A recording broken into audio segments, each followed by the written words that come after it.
예수 사랑합니다. 사랑합니다.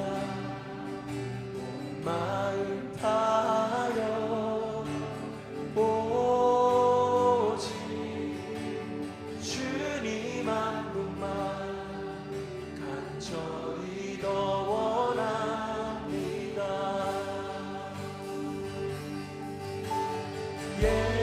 예수 사랑합니다. 사랑합니다. 온 마음 다하여 오직 주님 한 분만 간절히 더 원합니다.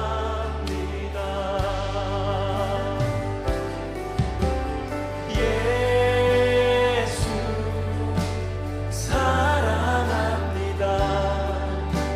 사랑합니다. 온 마음 다하여 오직 주님 한 분만 간절히 더 원합니다. 예수님 예수 사랑합니다. 사랑합니다. 온 마음 다하여 오직 주님 한 분만 간절히 더 원합니다. 다시 한번 고백합시다. 예수님 예수 사랑합니다. 사랑합니다. 온 마음 다하여 오직 주님 한 분만 간절히 더 원합니다. 다시 한번 고백합시다. 예수 사랑합니다. 예수 사랑합니다. 사랑합니다. 온 마음 다하여 오직 주님 한 분만 간절히 더 원합니다.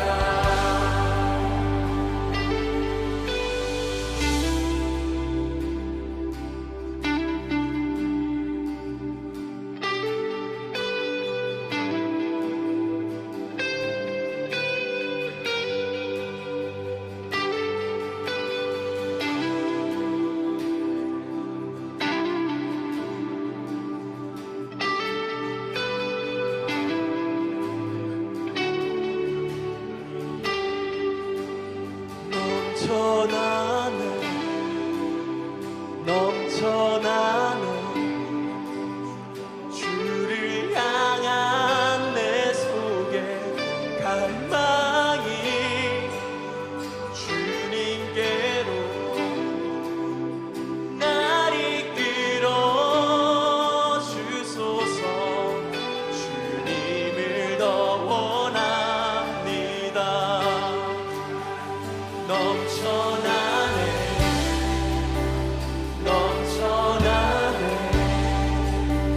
주를 향한 내 속에 갈망이 주님께로 날 이끌어 주소서. 주님을 더 원합니다. 넘쳐나네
출애굽기 13장 17절 말씀. 바로가 백성을 보낸 후에 블레셋 사람의 땅의 길은 가까울지라도 하나님이 그들을 그 길로 인도하지 아니하셨으니 이는 하나님이 말씀하시기를 이 백성이 전쟁을 하게 되면 마음을 돌이켜 애굽으로 돌아갈까 하셨음이라.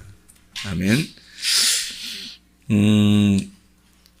여기 무슨 말이냐면 이스라엘 백성들을 애굽 땅에서 인도해냈는데 인도해낼 때 만약에 이 백성이 전쟁을 하면 어떡하지? 전쟁하다가 애굽으로 다시 돌아가면 어떡하지? 그래서 전쟁을 못하도록 전쟁이라는 게 없도록 이렇게 광야로 돌렸다는 거예요. 그래서 광야 길을 원래 애굽에서 가나안 땅까지 가는 길은 밥 먹고 천막 치고 또 천막 걷어서 또 밥 먹고 또 가다가 또 천막 치고 또 자다가 또 이렇게 가다 해도 한 달이면 충분히 가거든요. 애굽에서 가나안 땅까지 먹고 자고 다 해도 한 달이면 충분히 가요. 그 길이 직선 코스로 이렇게 가게 되면요. 그런데 하나님은 이 백성들을 이렇게 직선 코스로 가지 않고 이렇게 돌려가지고 광야 쪽으로 이렇게 가게 만들어요. 전쟁하면 혹시 애굽으로 다시 돌아가면 어떡하지? 그래서 광야로 돌려가지고 한 40년 동안을 광야에서 이렇게 돌린단 말이에요. 그래서 이 말씀이 이제 우리에게 뭐를 설명해 주려고 하는 말씀이냐? 왜 전쟁을 못하도록 했느냐? 애굽에서 바로 나온 백성들은요, 전쟁할 만한 힘이 없어요. 여호와의 군대인데 군대가 아직 재정비가 되지 못했단 말이에요. 준비가 아직 못했단 말이에요. 사람이 오늘 시험을 치르잖아요. 시험을 치르면 준비 안 하고 시험 보는 학생들 어때요? 불안하겠죠? 시험을 준비 안 하고 시험을 치르면 불안하다고 자기가. 어떡하지? 점수 안 나오면 어떡하지? 내가 보지 않은 공부 안 한 문제가 나오면 어떡하지? 하면서 겁을 먹는다고요. 그래서 어떤 아이들은 포기도 하고 막 이런다고요. 왜냐면 준비 안 했으니까. 그래서 준비 안 한 사람들은 어떤 사람은 시험도 안 보기도 하고 그럴 거 아니에요. 또 시험을 봤는데 점수도 안 나오기도 하고 그럴 거 아니에요. 준비 안 되면 불안하다고요. 그래서 어떻게 돌아갈까? 한번 하나님 나에게 다른 기회를 주시면 이렇게 생각한단 말이에요. 근데 준비가 다 되잖아요. 그러면 시험을 치를 때 담대하다고요. 준비가 다 되면 담대해서 언제든지 시험이 와라. 내가 담대하게 내가 시험을 맞서주겠다. 그렇게 하잖아요. 하나님께서도 우리를 그냥 사람을 이렇게 키우는 게 아니고 태어나면 바로 20살 이렇게 되면 좋잖아요. 태어나자마자 편하잖아. 그런데 계속해서 이렇게 고통 가운데 시험을 줘요. 그 부모들에게도 시험을 주고 자녀에게도 시험을 줘서 계속 이렇게 시험을 한다고요. 시험을 하는 게 그게 테스트예요. 왜 테스트를 하는 거냐면 사람이 아픈 만큼 아이가 성숙하는 거예요. 그래서 애가 아프고 그 다음에 자라나고 또 애가 또 아프고 또 자라나고 그렇게 한다고요.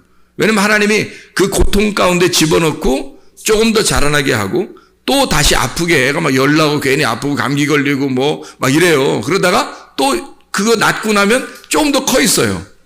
또 이렇게 또 아프다고요. 한 번도 안 아픈 게 아니라 또 시름시름 앓고 또 아파요. 그러다가 낫으면 또 이렇게 금방 또 커요. 이렇게 아프고 또 크고 아프고 또 크고 그게 고통이에요. 그 어린아이가. 그리고 자라나다가 갑자기 우리 사춘기 학생들을 이렇게 보면은 막 무릎이 갑자기 아프다 그러고 자다가도 괜히 이렇게 막 쥐나고 아프다고 막 이러고. 왜 그러냐면 이게 무슨 통이라 그래요? 통통통. 무슨 통 이게? 예, 성장통이라 그래요. 이게 점점점 이렇게 자라나는 그 통이란 말이에요. 그죠? 예. 그래서 자라날 때 좀 이렇게 아프고 또 자라난다고 이게. 희한하죠, 이게? 왜, 그런 거 안 주면 되잖아. 그럼 안 아프고 그냥 크면 좋잖아요. 근데 아프고 큰단 말이에요.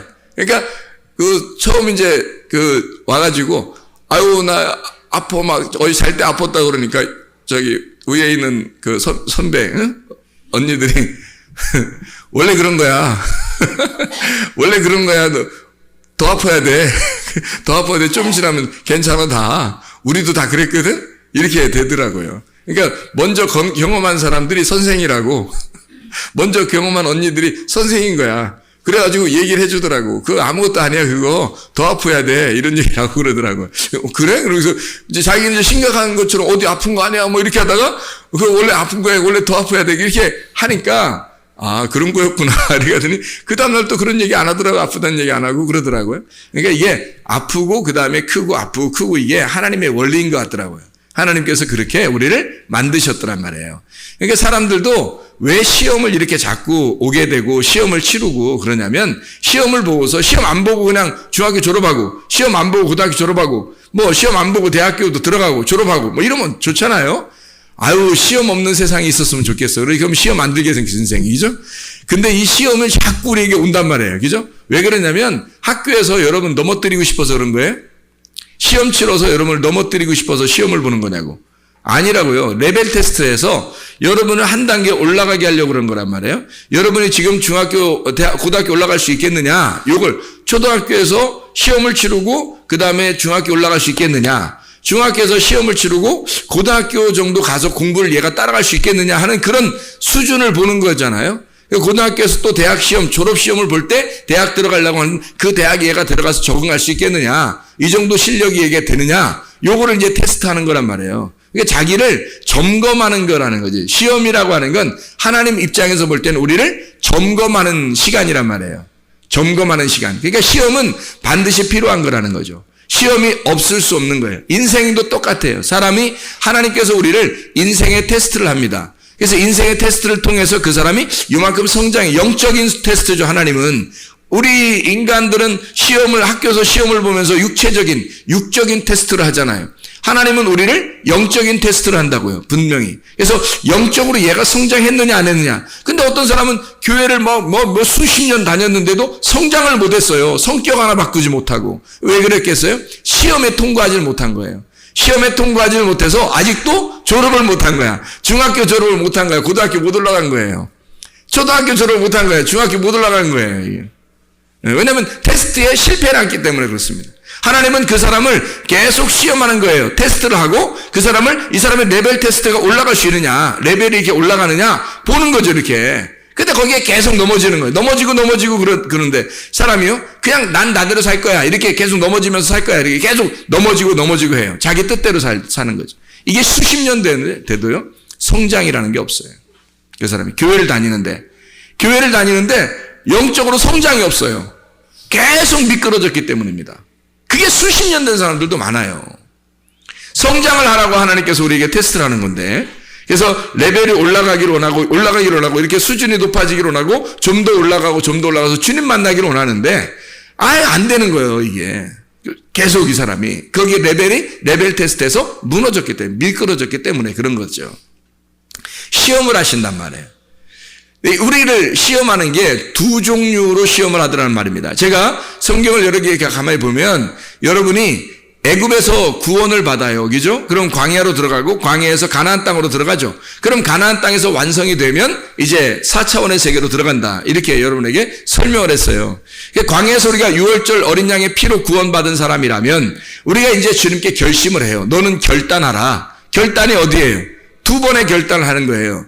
그래서 2번의 결단을 해서 1번 결단, 2번 결단을 통해서 거듭나는 겁니다. 완전한 거듭남. 그래서 1번 결단하고 홍해바다 건너고 2번 결단하고 요단강을 건너는 거예요. 그게 죽음이란 말이에요, 우리가. 그 결단은 죽음이라고요. 그래서 2번의 죽음을 통해서 거듭나는 겁니다. 그러니까 거듭나는 거예요. 우리가. 구원받은 영적인 테스트가 반드시 이렇게 있다고요. 하나님은 그런 테스트를 통해서 넘어가게 만들지 테스트를 안 하면 넘어갈 수가 없어요. 그래서 인생 우리 전체 태어나서부터 우리가 구원받는 게 태어나는 겁니다. 여러분이 엄마 뱃속에 태어나는 거를 태어났다고 하는 게 아니라 영적으로 하나님은 영적인 것을 테스트하니까 영적인 테스트를 할 때 그 태어남 시작은 어느 시점이냐면 구원받을 때 시점입니다. 6월절 어린 양의 피를 받아들였을 때 그때부터 시작을 해서 두 번의 거듭남을 본다는 거죠. 아니, 물론 거듭나는 건 한 번 거듭나는 거죠. 한 번 거듭나고 한 번 구원받는 게 단번 속죄입니다. 그것을 하나님이 레벨 테스트로 한다고 할 때 두 번을 테스트한다는 얘기예요. 그게 홍해 바다를 건너게 하고 요단강을 건너게 한다는 거죠. 근데 요단강을 건너는 사람도 어떻게 건너느냐? 잘 보세요. 홍해 바다를 건너는 사람이 딱 한 번 건넜어요. 이 사람들이. 그리고 광야에서 다 죽습니다. 맞죠? 홍해 바다를 한 번 건너요. 그리고 죽습니다. 그리고 제가 두 번째 건넌다라고 하는 것은 요단강인데, 그 요단강을 건널 때 두 번을 건넌 사람들은 여호수아와 갈렙밖에 없어요. 나머지는 다 한 번을 건너는 겁니다. 단번 속죄죠. 여호수아와 갈렙은 이스라엘 백성들을 거듭나게 하는 그 인도자인 거고요. 말씀의 인도자인 거고, 이 모든 백성들은 광야에서 태어난 사람들은 요단강을 한 번 건너서 들어가는 거고요. 애굽에서 나온 사람들은 홍해 바다를 한 번 건너서 다 죽는 겁니다. 그러니까 한 번을 건너서 구원을 받는 거 맞아요. 그런데 제가 홍해 바다와 요단강이라는 두 개를 놓고 하나님이 테스트를 하신다라는 것은 여러분에게 두 번의 테스트를 설명하려고 하는 거예요. 이 두 번의 과정을 거치고 나면 가나안 땅에 들어간다는 거죠. 여러분이 중간에 포기할 것이 아니면 말이에요. 중간에 포기하면 광야에 쓰러지는 거고요. 만약에 광야에서부터 여러분이 그대로 끝까지 가게 된다면 요단강까지 건너서 가게 되겠죠. 그렇죠? 그래서 거듭난다고 하는 것을 이야기하는 거예요. 거듭 태어난다. 거듭 태어난다. 이런 얘기예요. 우리는 매일마다 거듭 태어나야 돼요. 매일마다 새로워져야 되고 날마다 새로워져야 되는 거죠. 날마다. 그래서 말씀을 날마다 사모해야 된다. 그런 얘기고요. 날마다 새로워져야 된다. 그렇게 하는 것입니다. 날마다의 부활이 우리의 속에서 일어나야 된다는 거죠. 사람이 죽어요. 늘 말씀이 없으면 우리는 죽는 거라고요. 근데 말씀이 새롭게 내게 와서 나를 새로 소생시키는, 새로 태어나고 새로 살아나고 새로 부활하는 것이 우리에게 필요한 거죠. 홍해 바다를 건너 광야에 들어와요. 광야에 들어와서 끝이 아니라 여기에서 싸우는 게 있다고요. 근데 여기서는 그냥 적군하고 싸우면 너희들이 포기하고 다시 광야로 돌아갈까 봐 하나님이 그런 적군을 갖다 여기다 놓지 않고 다른 걸 놔요. 그래서 이게 두 번에 걸쳐서 싸움이 있더라 말이에요. 성경에 보니까. 자, 보면은 광야에서 싸움이 있고요. 그 다음에 요단강 건너서 가나안 땅에 가니까 싸움이 있더라는 거죠. 가나안 땅에 가도 싸움이 있어요. 가나안 땅에 들어가면 다 완성된 게 아니야. 거기 가면 진짜 싸움이 일어나는 거예요. 광야에서 싸움도 일어나는 것도 아니야. 이건 싸우는 것도 아니야, 이거는. 근데 요단강 건너서 가나안 땅 들어가잖아요. 진짜 싸우는 거예요, 거기서는. 적군들하고 막 싸우는 겁니다. 거긴 땅 뺏기예요. 적군하고 싸워서 땅을 뺏어. 근데 거기에 주인이 있어. 주인들이 7 족속이 있기 때문에 그 7 족속하고 같이 싸우는 거예요. 그래서 거기서 땅을 뺏는 거거든요. 땅 뺏기 작전이에요. 땅 뺏기. 거기 땅을 이미 주인이 있는데 주인이 있는 땅을 우리가 싸워서 뺏어야 되는 거거든요. 이게 진짜 싸움이에요. 가나안 땅에서의 싸움. 자, 그래서 두 번의 싸움을 여러분에게 소개하려고 하는데요. 간단하게. 광야에서 싸우는 싸움이 있고 가나안 땅에서 싸우는 싸움이 있는데요. 광야에서 싸움은 싸움도 아니에요. 이거는. 그리고 광야에서 싸움은 하나님이 다 도와줘요. 광야에서 싸움은 우리가 싸우는 게 아니에요. 하나님이 싸워주셔요. 그래서 이 대표적인 싸움이 있고요. 여기에. 그리고 가나안 땅에 들어가서 대표적인 싸움들이 있어요. 거기는 7 족속이 있어요. 가나안 땅에는. 근데 광야에는 뭐하고 이 싸움이 있냐면요. 대표적으로 아말렉과의 싸움이에요. 이게 출애굽기 17장에 나와 있는 말씀이죠. 출애굽기 17장 말씀. 아말렉과의 싸움에서 하나님은 어떻게 싸워주신다. 여호와 니시 할 때 그 해석을 뭐라고 했어요? 출애굽기 17장에 하나님이 너희들과 아말렉과 너희들이 싸울 때 아말렉과 대대로 싸워주시리라 그랬거든요. 대대로 싸워서 이기는 것을 여호와 니시라 그랬단 말이에요. 그러니까 광야에서의 대표적인 싸움은 뭐라고요? 아말렉과의 싸움이에요. 그럼 가나안의 대표적인 싸움은요? 7 족속이 있어요. 7 족속과의 싸움이에요. 그럼 7 족속이라면 7개 족속이라는 얘기거든요. 7개의 족속이에요. 그냥 하나씩 무너뜨리면서 그 땅을 뺏는 거예요. 그러니까 좀 다르잖아요. 광야에서는 땅 뺄 게 없잖아요. 광야에서 땅 뺏어서 뭐해? 거기서 영원히 살 것도 아닌데. 광야에서는 땅 뺏는 게 아니에요. 아말렉과의 전투예요. 그리고 요단강 건너 들어간 가나안 땅에서는 싸움이 있는데 거기서는 아말렉과의 이런 그 아주 하찮은 싸움이 아니에요. 그 진짜 적들이 있어요. 거기에는 대단한 그 무장된 군인들이 있다고요. 그들과 싸워가지고 땅을 뺏으려니까 보통 무장해서는 안 되는 거예요. 보통 싸움이 있어서는 안 돼. 그래서 일곱 족속이라고 하는 게 싸우려고 하니까 우리는 뭘 가지고 들어가 싸워야 되겠어요?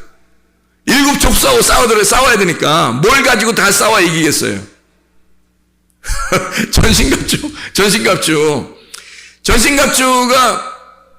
전신갑주가 몇 개죠?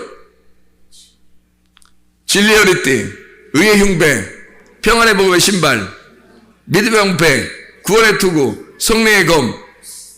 성령의 검하고서 다시 손가락 하나 더 하면 말씀 이렇게? 그래서 7개 하려고? 6개잖아요, 전신갑주가. 그러면 7족속하고 6개가 어떻게 싸워서 이겨요? 7족속하고 싸우려면. 7족속하고 싸우려면 뭐가 있어야 싸울 거 아니에요. 그래서 전신갑주를 입기만 해서 싸우는 게 아니라 7족속하고 싸워야 내가 무장해야 될 게 있다고. 내가 가져야 될 게. 뭐겠어요? 7족속이니까. 7 영이 있어야 되는 거죠. 7 말씀, 7 영이 있어야 되는 거예요. 그래서 7 족속과의 싸움은 7 영이 있어야 되는 사람, 7 영이 있는 사람이 싸우는 거란 말이에요. 그럼 7 영은 7개 영을 가지고 하나, 둘, 셋, 넷, 다섯, 여섯, 일곱 이렇게. 그래서 7개 영, 하나, 둘, 셋, 뭐, 넷, 다섯, 여섯, 일곱 이렇게 있는 영을 가지고 가서 이렇게 막 싸우는 거예요? 그런 거 아니잖아요. 그런 게 아니라 7이라는 숫자가 뭐라고요? 완전한 안식의 숫자예요. 안식에 들어간 자. 나는 하나님 안에서 안식하는 거예요. 그리고 주님이 일하시는 날. 그게 안식일이죠. 그러니까 예수님이 안식일 날 너희들은 뭐 하라고? 일하라고 쉬라고. 쉬라고. 누가 일하는 날? 하나님이 일하는 날이다. 하나님이 일하는 날이니까 너희는 쉬어라는 날이 안식일 날이란 말이에요. 그게 안식 날이라고. 그럼 안식의 영을 가져야 된다는 거지, 우리가. 안식의 영을 가져야 이길 수 있는 거예요. 왜? 요단강이 뭐니까? 심판이니까. 요단강에서 심판을 받아서 내가 죽어서 없어졌으니까. 그래서 7 영이 가서 싸워서 7 족속을 무너뜨리고 7 족속의 땅을 뺏는 거예요. 7 영이. 그래서 7 족속의 땅을 7 영으로 바꿔버리는 거지. 그게 내가 땅을 빼앗은 땅이란 말이에요. 그게 싸워서 이긴 땅이에요. 이건 적군이라고. 그러니까 보세요. 7 족속과의 싸움은 7 영만이 싸워야 되는 거죠. 그러면 7 영은 어떤 거라 그러죠? 안식. 7 예수님이에요. 예수님의 영을 말하는 거예요. 그러면 7이라는 게 어떤 안식이고 6째 날 다 창조하고 그다음에 7째 날 쉬셨더라. 그러면 예수님이 어떻게 다 이루었다 그 말이잖아요. 다 이루었다. 이게 7날이란 말이에요. 7날에 다 이루고 8일날 올라가는 거거든요, 이게. 그러니까 7날 다 이루는 거란 말이에요. 그래서 7날 다 내가 다 일을 끝냈으니까 너희는 안식해야 된다는 날이 7날이란 말이에요. 그러니까 7 영이신 예수님이 7 영이 된 자들만이 하나님 안에서 안식하는 자들만이 7 영이 7 족속을 무너뜨린다. 무슨 말이겠어요? 7 영이 7 족속을 무너뜨린다. 무슨 말이겠냐고. 자, 봐세요. 7 영은 7 뭐라고요? 7 말씀이라고요. 7 영은 7 말씀이라고. 7 생명이라고요. 이것은 7의 영, 7개가 아니라 하나의 완전한 영을 말한단 말이에요. 그 말은 완전한 말씀. 완전한 말씀은 어떤 말씀? 참된 말씀, 진리의 말씀이라는 얘기죠. 진리의 말씀이 여기 7 족속은 뭐야 그러면? 완전한 거짓이란 말이죠. 완전한 거짓 영. 완전한 거짓 영이니까 완전한 진리의 영이 가서 그 거짓 영을 밀어내는 거죠. 밀어내고 진리의 영이 그 땅을 장악해버리면 나의 것이 된단 말이에요. 그러니까 하나님의 영, 7 영만이 그 7 족속을 몰아내는 것, 거기가 가나안 땅이란 말이에요. 그렇게 싸우려면 어느 정도 싸워야 되겠어요? 뭐가 있어야 싸울 수 있는 거예요? 여러분이 뭐가 있어야 싸울 수 있냐고. 7 말씀이 있어야 싸우는 거지. 여러분에게 7 진리의 말씀이 있어야 싸우는 거지. 성경 기절 7개 알면 된다는 얘기야? 7개의 성경 기절 외우고 가서 싸우란 얘기야 이게? 이 말이? 아니잖아요. 진리의 말씀 안에 너희가 있어야, 진리의 영 안에 있어야 너희가 싸워서 이길 것이다는 얘기예요. 진리의 말씀이 네 속에 있으면 네 속에 있는 7 족속이 떠나가게 될 것이다. 이거는 그냥 우리의 그 아말렉과의 싸움하고 달라요, 여러분. 2번의 싸움이라겠죠. 광야의 싸움과 가나안 땅의 싸움이 다르다고. 잘 보세요. 여기 지금 출애굽기 13장 17절 말씀에 바로가 백성을 보낸 후에 블레셋 사람의 땅의 길은 가까울지라도 하나님이 그들을 그 길로 인도하지 아니하겠으니, 이는 하나님이 말씀하시기를 이 백성이 전쟁을 하게 되면 마음을 돌이켜 애굽으로 돌아가게 될까봐, 그래서 전쟁을 못하도록 광야로 돌린다는 얘기예요. 그러면 전쟁을 하지 못하도록 광야로 돌려놓고 누구랑 싸우게 만든 거예요? 출애굽기 17장에는 아말렉하고 싸우게 만들잖아요. 하나님이 전쟁 못하게 만든다면서, 하나님이 전쟁 못하게 하려고 애굽에 돌아갈까봐 전쟁 못하게 만들려고 해놓고 아말렉하고 싸우게 해요? 이상하잖아요. 그래서 이게 이렇게 되는 거라고요. 애굽에서 구원받아 도착한 우리가 광야라고 하는 곳에서는 아말렉을 만납니다. 아말렉을 만나서 여기서 레벨 테스트에 성공을 하게 되면, 승리하게 되면 요단강을 건너게 되고 진짜 가나안 땅에 들어가 진짜 싸움을 싸우게 되는 거예요. 이때 7 족속을 몰아내는 7 영을 가진 자만이 승리하게 된다는 거죠. 여호수아가 대장이 되셔서 우리를 이끌어가는 겁니다. 자, 보세요. 광야의 싸움은 아말렉과의 전투였어요. 그러니까 요단강을 건너 가나안 땅에 들어가면 어떤 족속이 있어요? 7 족속이. 근데 대표적인 족속들이 있어요. 대표적인 거기 나라가 어느 나라냐면 팔레스타인, 블레셋 나라예요. 그러니까 여러분, 광야에서는 그런 족속들하고 싸우질 않아요. 이상하죠? 아말렉과의 싸움에서 하나님이 대대로 너희와 함께 싸워주시리라 하고, 그리고 아말렉과의 전투를 하게 됩니다. 그리고 승리하게 돼요. 영원히 하나님께서 너희의 편이 되셔서 계속 너희들과 싸워주시리라 얘기해놓고, 그리고 요단강을 건너게 너 가나안 땅에 들어가게 되면 그런 7 족속이 있는데, 대표적으로 여기에 나와 있는 오늘 지금 출애굽기 13장 17절에 나는 블레셋 민족, 블레셋과 이 블레셋은요, 대표적으로 사무엘상에 보면 누구하고 블레셋 족속하고 싸우는데? 다윗이죠. 다윗이 블레셋 족속하고 싸워요. 그 블레셋 족속의 그 대표 인물이 누구예요? 다윗과 골리앗이잖아요. 다윗과 골리앗, 이게 블레셋 민족이거든요. 그러면 잘 생각해 보시라고요. 가나안 땅에서의 싸움은 다윗이 가나안 땅을 가나안 땅 이스라엘 백성들의 그 땅에서, 거기서 사울이 왕이 되고, 그리고 다윗이 거기서 골리앗과 싸우게 되고, 그리고 계속 블레셋은 이 다윗의 나중에 종이 됩니다. 이렇게 그들을 정복하게 되는 이 땅에서는, 가나안 땅에서는 블레셋과의 싸움이에요. 그죠? 그런데 광야에서는요, 아말렉과의 싸움이 주로 있었다고요. 이 말은 무슨 말이냐면 2번의 전투를 통해서 하나님은 이렇게 우리를 넘겨주신단 말입니다. 애굽에서 홍해바다를 건너 아말렉과의 전투, 광야에 들어가 아말렉과의 전투를 통해서 승리하게, 레벨 테스트에 성공한 자가, 딱 합격한 자가 요단강을 건너게 하고 가나안 땅에 들어가, 그리고 거기서 블레셋과의 전쟁을 하게 되고 7 족속을 몰아내는 그런 가나안 땅을 차지하게 되는, 왕이 되는 그런 놀라운 역사가 일어나게 되는 거죠. 그러니까 한 번은 아말렉과의 전투, 또 넘어가서는 블레셋과의 전투가 있다는 얘기입니다. 자, 이것은 뭘 의미하는 걸까요? 아말렉 전투는 우리와의 싸움이에요. 나와의 싸움, 육신과의 싸움이에요. 광야에 우리가 넘겨지잖아요. 구원받아서 교회 오면, 밖에서는 그런 말 안 하는데 교회 오면 육신 어떻게 하라 그래요? 너의 육신은 하나님 나라를 유업으로 받을 수가 없다. 너 육신 가지고서는 요단강 건너가서 가나안 땅을 차지할 수가 없다. 그래서 요단강 건널 때 다 심판받아 버리는 거예요. 다 물에 다 잠겨버리는 거예요. 다 죽여버리는 거죠. 광야에서 그렇게 자기 육신이 살아서 움직이려고 하는 사람들은 다 광야에서 죽여버립니다. 어른이 됐다고 생각하는 사람들 다 죽이고요. 거기에서 태어난 순수하게 거기서 태어나서 어린 아이들이 들어가는 거죠. 가나안 땅에. 그러니까 애굽에서 온 사람은, 애굽의 성질을 다 가지고 있는 자들은 광야에서 다 죽여버리고, 그리고 광야에서 태어난 새로운 사람들을 데리고 요단강을 건너 가나안 땅에 들어가는 거예요. 하나님의 역사죠.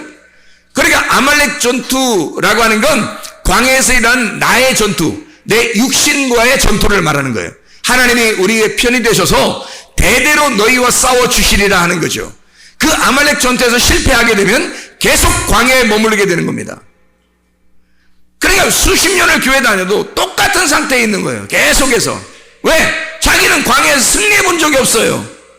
자기와의 싸움에서, 아말렉과의 전투에서 싸워서 승리해 본 적이 없어요.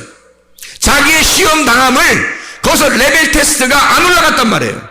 그냥 계속해서 주저앉고 자기가 해결해 보려고 했는데 도저히 안 되고 했던 거예요. 주님이 싸워주지 않은 거예요. 자기가 싸워보려고 했던 거예요. 내가 내 노력을 한번 이렇게 하지 말아봐야지, 내가 참아봐야지, 내가 이겨봐야지 계속 했던. 어떻게 할 수 있어요? 주님이 하셔야지. 모세는 산 꼭대기에서 기도하죠. 중보기도 합니다. 주님 산 꼭대기에서요. 그리고 여호수아는 산 밑에서 다른 게 아니라 여호수아가 싸워주는 겁니다. 여호수아가 이기게 되고, 모세는 위에서 기도. 모세도 여호수아도 다 예수님을 말씀하는 거지. 우리가 싸우는 게 아니라 주님이 다 싸우시고, 주님이 기도하시고, 주님이 싸워주신다는 것을 말하는 거지.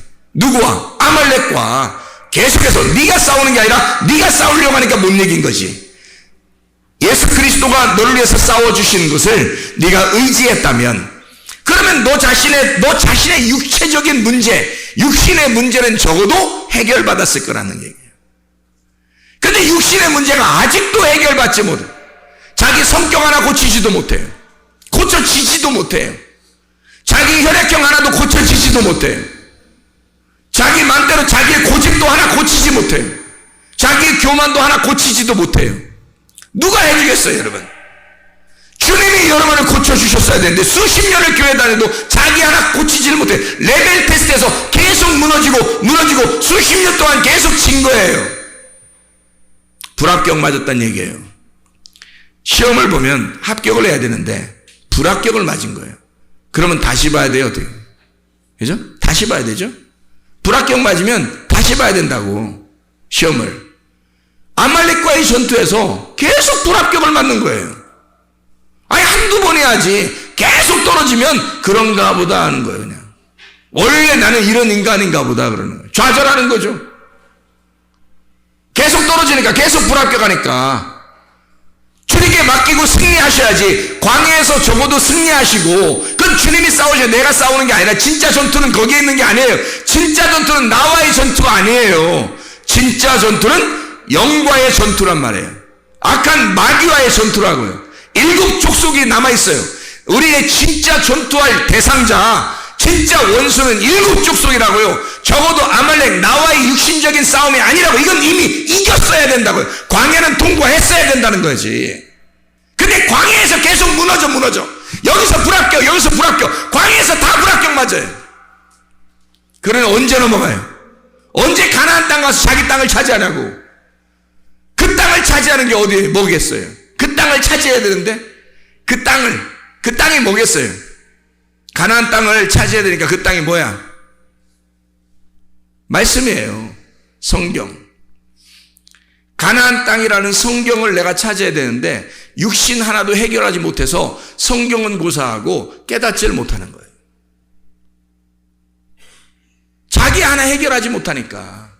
아말렉 전투에서 늘 불합격 맞았으니까 이 광야에서 넘어가지를 못하는 거예요. 가나안 땅 가지를 못하는 거예요. 적어도 그 성경, 진리의 말씀, 진리의 영이 여기서 광야에서 통과한 자가 진리의 영을 받아 그 진리의 영으로 싸워서 땅을 차지해버리는 거예요.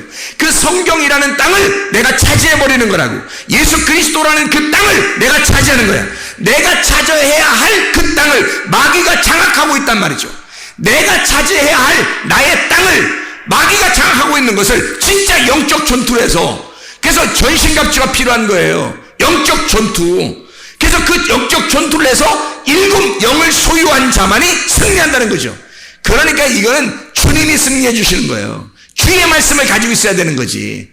진리의 말씀을 가지고 있는 자가 승리하는 거지. 아무나 막 승리하는 게 아니고, 적어도 자기 아말렉 전투에서 늘 패배하는 육신을 가진 자가 어떻게 진리의 말씀이 없는 자가 거짓의 영과 싸워서 이기겠냐고요. 거짓 말씀과 싸워서 어떻게 이길 수 있겠냐고요, 여러분. 불가능하다고요. 진리의 말씀과 싸워야 된다고. 진리의 말씀을 가지고 거짓의 영과 싸워야 된다고요. 진리의 영을 가지고 싸워야 된다. 진리의 영이 내 속에 있느냐? 이것은 아말렉 전투에서 승리한 자, 내 육신과의 전투에서 레벨 테스트에 승리한 자가 진리의 영을 갖고 진리의 말씀으로 7 말씀을 가지고 7 족속을 무너뜨려 그 땅을 차지하는 것이다. 다 그 땅이 어디 있어요? 저 이스라엘 가야 돼요? 우리 속에 있어요. 하나님이 나를 장악하시는 겁니다. 하나님이 나를 통치하시는 거예요. 하나님이 내 속에 있는 악한 영들을 집어삼켜버리고 파괴시키고 이겨버리니까 이 악한 영들, 이 악한 영이라는 게 뭐예요? 내 속에 있는 악한 마음들? 아니, 악한 마음은 육신이죠. 여러분이 생각해봐요. 여러분이 조금씩 나쁜 생각하고 이런 건 다 악한 마음, 이건 육신을 얘기하는 거지. 그건 적어도 여러분이 승리했어야, 광야에서 승리했어야 된다니까? 그러면 가나안 땅에 적어도 승리는요, 악한 영, 악한 말씀이 네 속에 있는 걸, 그거를 진리의 말씀, 참된 말씀이 너를 이겨야 된다는 거예요. 다시 말하면 주님의 말씀이 네 속에 있어야 된다는 거죠. 주님의 말씀이 있어야 가나안 땅에서의 진짜 전투를 하는 거예요. 그것 때문에 전신갑주 있는 거거든요. 그래서 전신갑주는 온통 머리부터 발끝까지 뭐라고? 말씀이라고 그랬잖아요. 육신과의 싸움이 아니라 이건 말씀과의 싸움이다. 거짓 말씀과의 싸움이다. 여기에 가지도 못한 사람이 너무 많죠. 요단강을 건너서 가나안 땅에 들어가지도 못한 사람이 너무 많은 거예요. 대부분이 다 광야에서 쓰러지는 겁니다. 자기 육신과의 싸움에서 다 쓰러져 버려요. 그거 정도는 다 회개하셨어야 돼요. 요단강에서 다 심판을 받으셨어야 돼요. 그리고 가나안 땅에 들어가서 진짜 전투해야 돼요. 우리에게 남아있는 진짜 전투, 그 진짜 전투는 거짓과의 싸움이에요. 내가 이제까지 알고 있었던 우리의 지식, 내가 알고 있던 거짓의 지식이란 말이에요. 내가 알고 있었던 나의 지식, 그거와의 싸움이에요. 내가 알고 있었던 그 말씀을 내가 잘못 알고 있었던 그 말씀과의 싸움이라고요. 그래서 그 진짜 말씀이 우리의 속에 들어오기 시작하면요, 거짓 말씀은 물러갑니다. 진리의 말씀이 우리의 속에 들어오기 시작하면 거짓 말씀이 물러가요. 그러면 어떻게 되는지 알아요? 진리의 영이 장악해버리는 거예요. 7 영이 우리를 장악해버리는 거죠. 그래서 7 눈을 가지시고 7 영을 가지신 자가 그를 장악하고 왕이 되신단 말이에요. 그게 가나안 땅의 승리예요. 전쟁에 승리하는 거. 아말렉 전투에서도 승리하시고 블레셋 전투에서도 승리하는 하나님의 사람들 되기를 바랍니다. 진짜 전투는 아직 남아있단 말이에요. 계속해서 남아있다고요. 그 진짜 전투하는, 근데 그거는 승리하게 돼 있어요. 왜? 주님이 광야를 통과한 자는요, 아말렉 전투에 승리하고 광야를 통과한 자는 적어도 승리할 수 있습니다. 근데 여기서 통과를 못해서 그런 거예요. 그래서 광야에서 쓰러지는 거예요. 그래서 광야에 쓰러지는 자들은 그냥 두고요, 그리고 어린아이들, 거기서 어린아이가 생생하게 살아나서 다시 부활한 그 자들을, 그 사람들을, 그 자들을 딱 데리고 들어가는 거예요. 가나안 땅에 들어가 승리하도록. 괜히 그런 게 아니고, 애굽에서 와서 그냥 광야에 젖어들고 그리고 애굽으로 돌아가려고 하는 이런 사람들은 육신으로 다시 돌아가려고 하는 거니까, 그 삶에서 계속 반복된 사람, 수십 년을 그렇게 교회 다니면서 그렇게 사는 사람들은 그냥 광야에서 다 쓰러지게 만들어요. 다른 사람들을, 거기서 태어난 자들을 데리고 들어가는 거라고요. 여러분 속에 소생해야 합니다. 광야에서의 싸움에서 승리하고 그리고 요단강을 건너 진짜 싸움이 우리에게 남아있는 그 땅에서의 진리의 말씀이 우리의 속에 있도록, 그 말씀으로 살아갈 수 있도록 여러분이 승리하셔야 됩니다. 기도하고 마치겠습니다. 하나님 아버지, 사랑과 은혜를 감사를 드립니다. 아버지, 우리에게 두 번의 전투를 허락하신 주님, 우리를 시험하시고 우리를 일으켜 세워서 진짜 전투가 남아있는 그곳에서의 전투에서 승리하기를 원하시는 주님, 진리의 영, 하나님의 말씀의 영, 예수 그리스도의 영이 우리를 장악하게 하시고 하나님 그리스도 예수만이 우리를 통치하시고 다스리게 하셔서 주님 만날 때까지 천국 생활할 수 있도록 우리를 붙잡아 주시옵소서. 예수 그리스도 존귀하신 이름 받들어 기도 올려옵나이다. 아멘.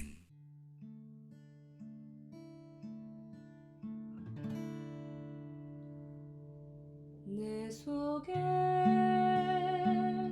내가 너무도 많아서 당신을 쉴 곳 없네.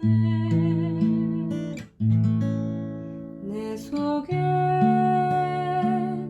헛된 바램들로 당신을 변할 곳 없네. 내 속에 내가 어쩔 수 없는 어둠, 당신의 쉴 자리를 뺏고 내 속에 내가 이길 수 없는 슬픔, 무성한 가시나무 숲 같네. 바람만 불면 그 메마른 다리 서로 부대끼며 울어대고 쉴 곳을 찾아 지쳐 날아온 어린 새들도 가시에 지며 날아가고, 바람만 불면 외롭고 또 괴로워